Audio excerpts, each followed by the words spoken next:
ETV YouTube ఛానల్స్లో మీ వ్యాపార ప్రకటనల కోసం ఈ నంబర్కి కాల్ చేయండి.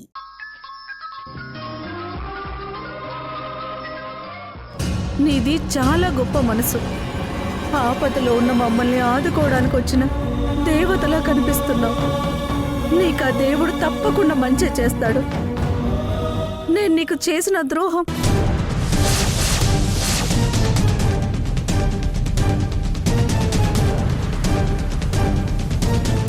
చెప్పండి డాక్టర్, చెప్పండి.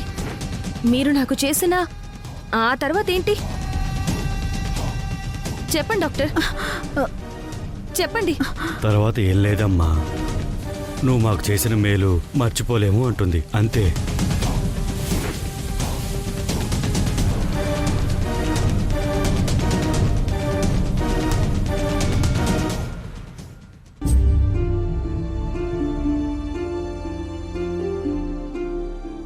ఒక్క నిమిషం, ఇప్పుడే వస్తాను.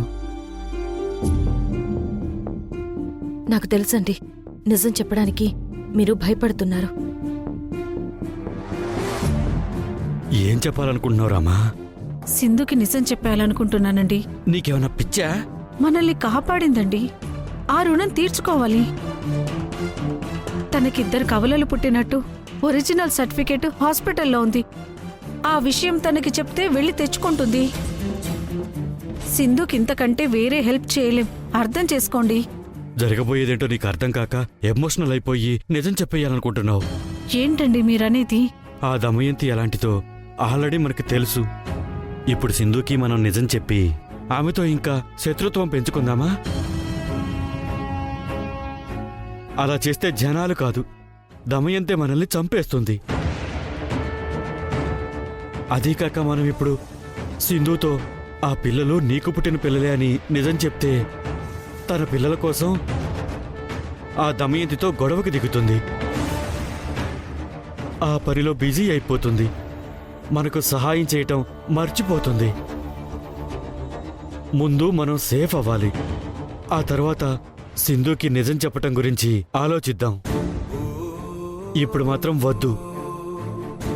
నీ నుంచి ఎలాగైనా నిజం రాబట్టాలనే మనం అడగకపోయినా తనంతట తానే వచ్చి మనకు హెల్ప్ చేస్తుంది. అది తెలుసుకో. సింధు ద్వారా నిజంగా మనం ఈ ప్రాబ్లం నుంచి బయటపడితే అప్పుడు తనకి తప్పకుండా హెల్ప్ చేద్దాం. కరెక్ట్ కాదు కదండి. మన మనవరాలి కోసమైనా తప్పదు రామా.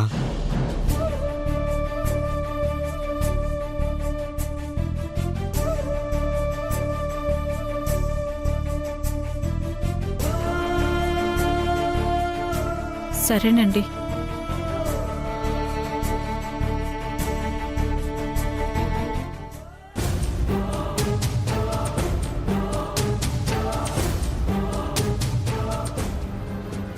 మీరు మాకు సహాయం చేస్తే మేం మీకు సహాయం చేస్తాం.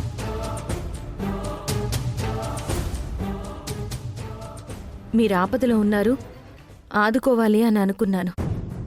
నేను హెల్ప్ చేస్తే మీరు హెల్ప్ చేస్తాను అని చెప్పి దీన్ని కూడా బిజినెస్గా మార్చకండి.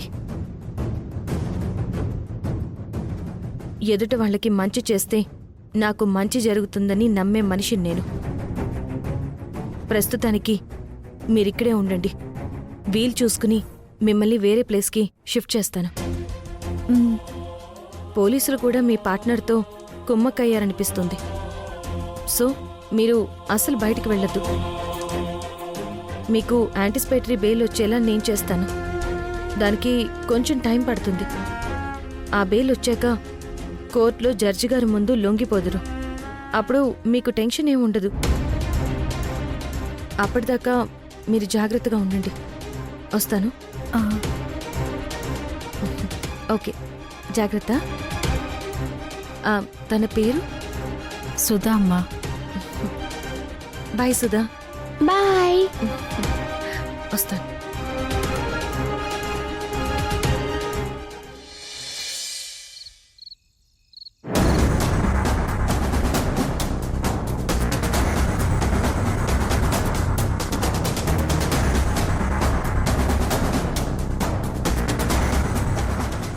ఆఫీస్ ఎప్పుడైపోయినా ఇది ఇంత లేటుగా వస్తుందేంటి?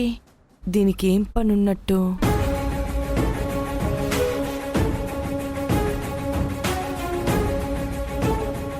ఆ డాక్టర్ని ఇది కలిసిందా? వాళ్ళకేమైనా హెల్ప్ చేస్తుందా? పోలీసుల దగ్గర నుంచి వాళ్ళని ఇదే తప్పించిందా? ఎలా తెలుసుకోవడం?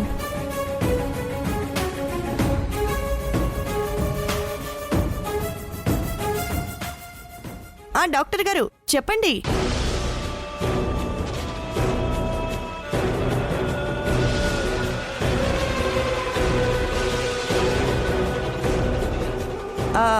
మీరు మీ ఆయన సేఫ్గానే ఉన్నారు కదా?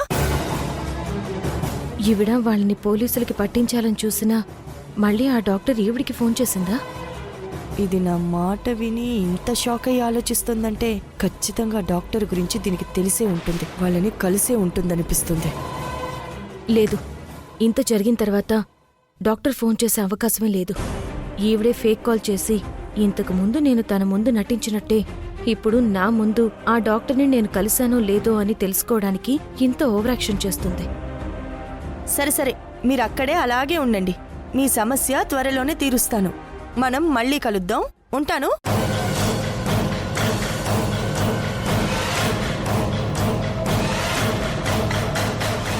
ఏంటి ఎక్కడికో వెళ్ళినట్టున్నావు? ఈ మధ్య బాగా బిజీ అయిపోయావు. బయట పనులు, బయట మనుషులతో నీకు అస్సలు తీరికే లేకుండా పోయింది అసలు. బయట పనుల మీద బయట మనుషుల్ని కలవడం, మాట్లాడడం మీరు చేస్తారు. నేను ఆఫీస్ పనులతో బిజీగా ఉన్నాను. బయట నాకేం పని లేదు మీలాగా.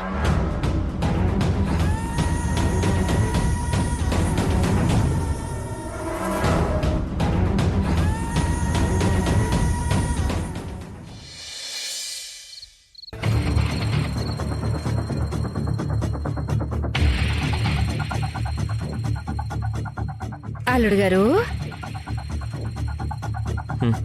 ఏంటండి?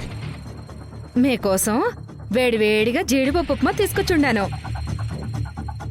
నేను అడగలేదు మిమ్మల్ని. మీరు అడగలేదనుకోండి, కానీ ఆఫీస్ నుంచి అలసిపోయి ఆకలితో వస్తారు కదా, అందుకని. చూడండి, ఫస్ట్ నా రూమ్లోకి నా పర్మిషన్ లేకుండా రాకండి. సెకండ్, ప్రతిసారి నన్ను అల్లుడు గారు అని పిలవకండి, వినడానికి ఇరిటేటింగ్గా ఉంది. థర్డ్ వన్, నా గురించి మీరు ఇంత కేర్ తీసుకోవాల్సిన అవసరం లేదు. అర్థమైందా? మీరు కాదన్నా అత్తయ్యగా నాకంటూ కొన్ని బాధ్యతలుంటాయి కదా బాబు. ఆ బాధ్యత ఏదో అమ్మగా మీ కూతురు మీద చూపించండి. అలాగే బాబు. అది సరే, మీ అమ్మ ప్రాబ్లం ఏదో కనుక్కున్నారా? మా ప్రాబ్లమ్స్ మీకు ఎందుకండి? ప్లీజ్ వెళ్ళండి, విసిగించకండి. సరే బాబు, కోపంలో ఉన్నట్టుండవు, మా అమ్మని పంపిస్తాను.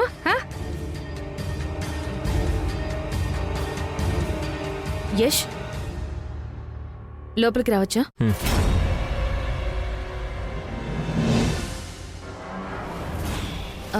మార్నింగ్ ఆఫీస్లో నేను నీకు ఇచ్చిన బంగారు నగల బాక్స్ నీ దగ్గరే ఉంది కదా? బంగారు నగల బాక్సా? ఏంటి సింధు, నువ్వేదో కోట్ల విలువైన జ్యువెలరీ నాకు ఇచ్చేసి నీకేం సంబంధం లేదన్నట్టుగా అంత బిజీగా బయటికి వెళ్ళిపోయావు. బయట అంత అర్జెంట్ పనులు ఏంటి నీకు? మళ్ళీ ఏమైనా ప్లాన్లు ఉన్నాయా? చూడు, నీ ప్లాన్స్ వల్ల ఇంట్లో ఏమైనా ప్రాబ్లమ్స్ వస్తే నేను ఊరుకోను. అదేం లేదు యష్. లేకపోతే ఓకే, ఏదైనా ఉంటేనే నీకు నాకు గొడవ.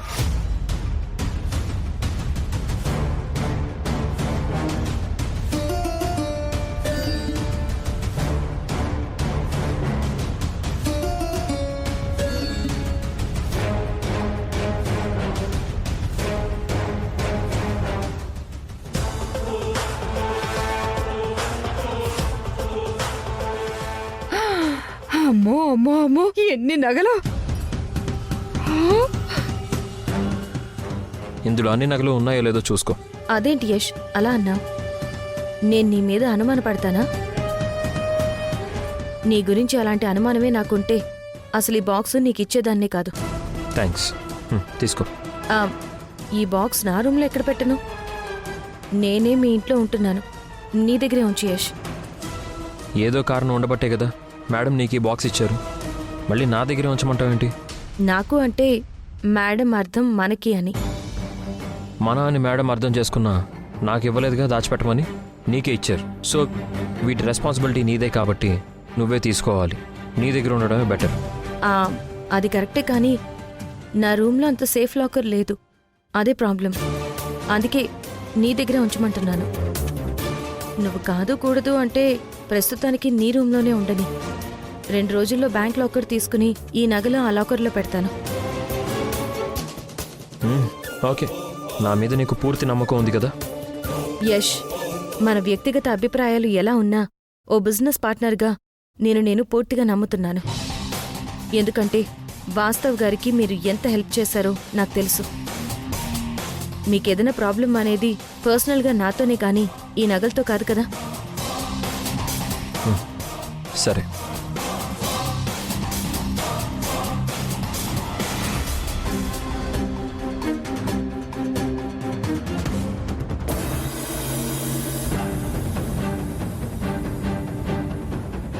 ఒక తాళం నీ దగ్గర ఉంచు.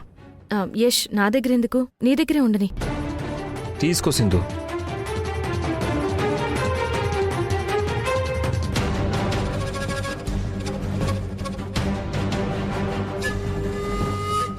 Thank you Yash. It's okay.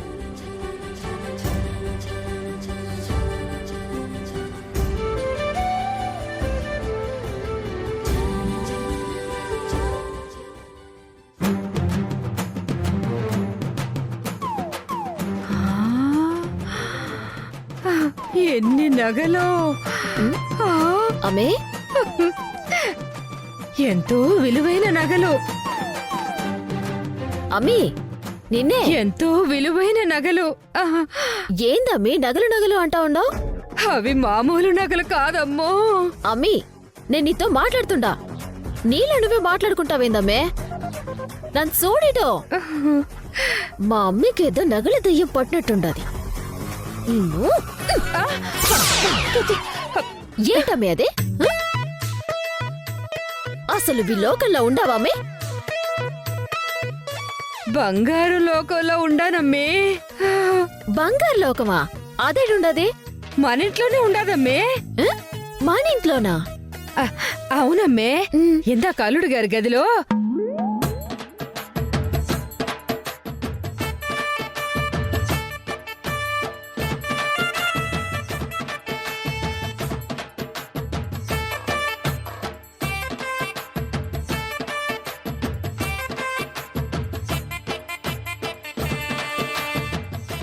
ఎప్పటికీ ఆ బంగారు నగల మెరుపు నా కళ్ళ ముందే ఉండాదమ్మే. అన్ని నగలు నా జీవితంలో చూడలా, మొదటిసారి చూసినానమ్మే.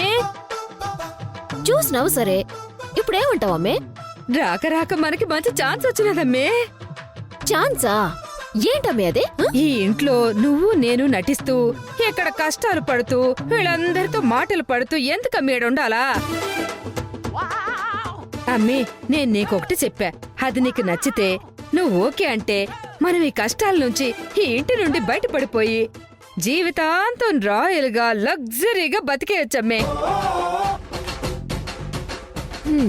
ఏంటమ్మి నువ్వు చెప్పేది? నాకు అస్సలు అర్థం కాలా. అమ్మే, అర్థమయ్యేది చెప్తాను, కానీ చెప్పిన తర్వాత నన్ను కొట్టకూడదు. నీ ఇంట్లో వచ్చి నువ్వు వెళ్ళిపోమనకూడదు మరి. సరే చెప్పమ్మి. అలా నాకు మాట ఇయ్యమ్మే. అట్ని అమ్మి మాటిస్తా ఉండాను, ముందదితో చెప్పు.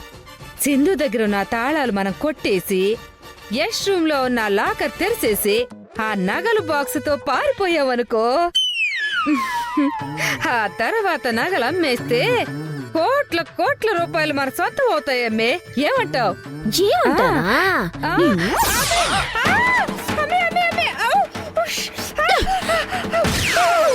ఏంటమ్మే ఇట్ట కోరుకున్నావో? కొట్టనని మాట ఇచ్చుండవు కదా. కొట్టనని చెప్పుండాను, కోరకనని చెప్పుండలేదు.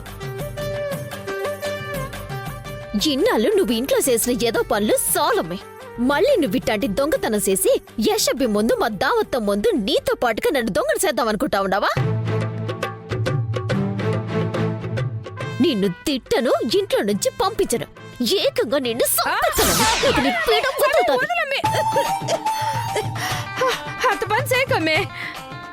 నువ్వు మూసుకుని పడుంటూ అంత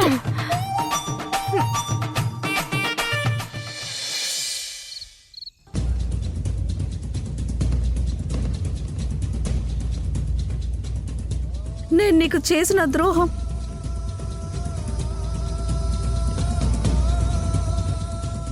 చెప్పండి డాక్టర్, చెప్పండి. తర్వాత ఏం లేదమ్మా, నువ్వు మాకు చేసిన మేలు మర్చిపోలేము అంటుంది, అంతే.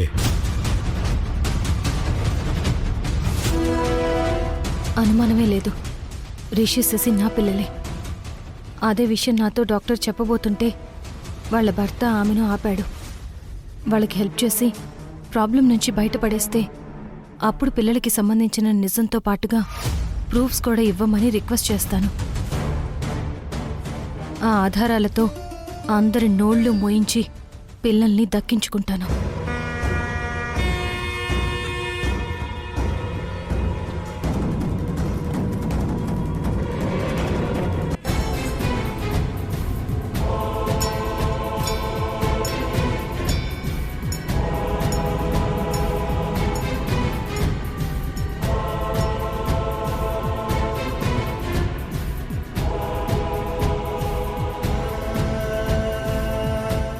రిషి సింధు రూమ్ వైపు వెళ్తున్నాడేంటి?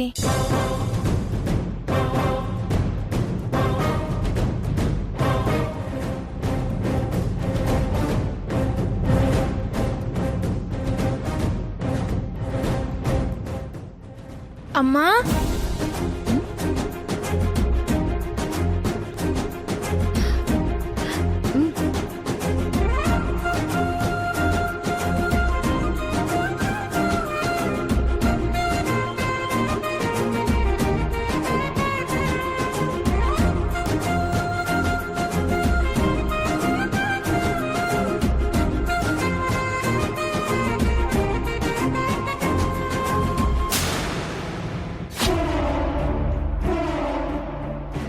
నువ్వు అనుకున్నది అయిందా అమ్మా?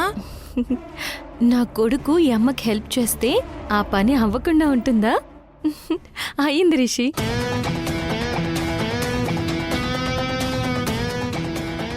రిషి మళ్ళీ అమ్మకు చేయిపోయాడన్నమాట. ఇంతకీ రిషి దానికి ఏ హెల్ప్ చేశాడు? ఏ పని అయింది?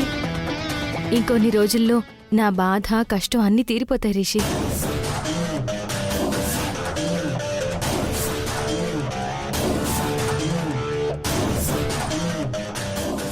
అమ్మా, నీకు చెప్పడం మర్చిపోయాను. నానమ్మకి నా మీద డౌట్ వచ్చినట్టుందమ్మా.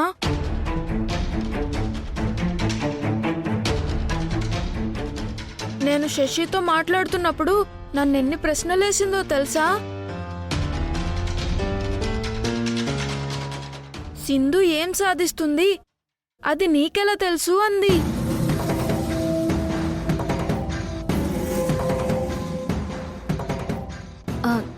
దానికి నువ్వేం చెప్పావు? నిజం చెప్పలేదులే, నాకలా అనిపిస్తుంది అన్నానంతే. ఇద్దరు తోడు దొంగలయ్యారన్నమాట. రిషి, ఇంకా ఈ విషయాల గురించి ఎవరి దగ్గర మాట్లాడుకు, అస్సలు పట్టించుకోకు కూడా. సరే, ఇంక నీ దృష్టంతా చదువు మీదే పెట్టు, సరేనా? అలాగేనమ్మా.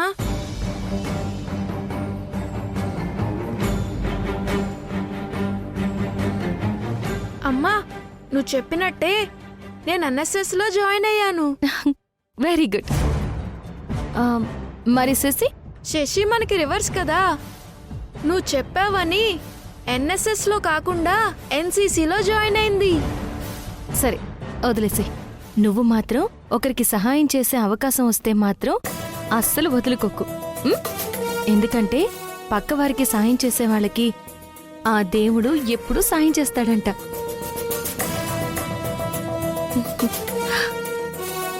ఇప్పటిదాకా నువ్వు నాకు సాయం చేసినందుకు నీకొక గిఫ్ట్. థ్యాంక్ యూ అమ్మా.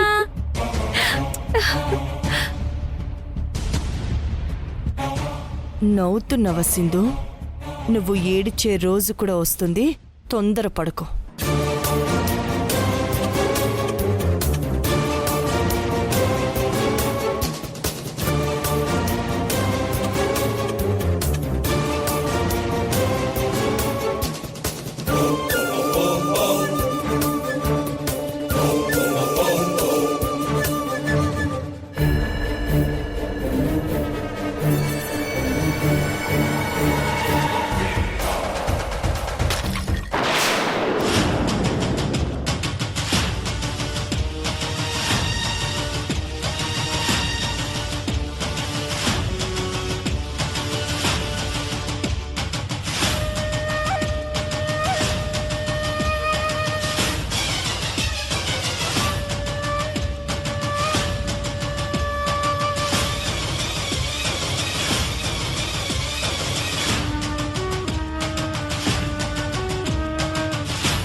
అవసరం వస్తేనే మా అడుగు ముందుకు పడుతుంది. నీ మాంగళ్యానికి మాత్రం గండం తప్పదు.